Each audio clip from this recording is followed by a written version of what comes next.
دەستپێکێدا ئەم بناوێ شەپێلە پێشە ڕۆژا کوردی سووری سپاسیا چ کەسێکی لێ دەرێ حاضر بووی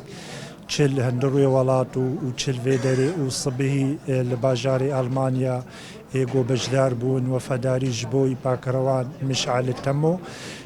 بڕاستی ئەv سپاسیک تایبەت ji بۆ نونەراتیە ئەنجومانە نیشتیمانی کوردی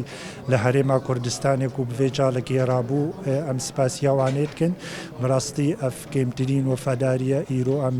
شەهیدێ خۆرە وەفاداری ئەوە وامکارە بن ئەف شۆپاڤە شەهیدات شۆپان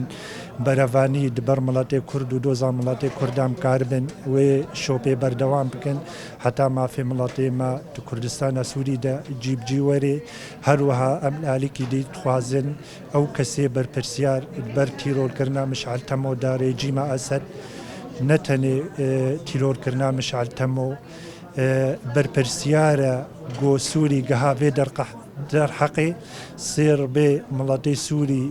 پەنابەر بوون ji بۆی زڵما vê rejîmê herweha şer û pevçûn hê berdewame hundirê Sûrî da ji destê vê rejîmê îroj arkê peymana navdewletî ew serê wa de Amerîka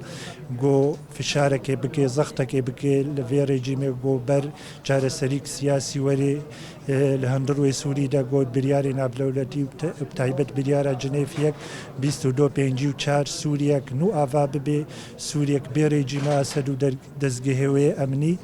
mafê hemû pêkhatiya destûra Sûriya nû de cîbcî werê wek miletê Kurd wek pêkhatekî sereka mafê me jî hundir wê destûra Sûrî de cîbcî werê.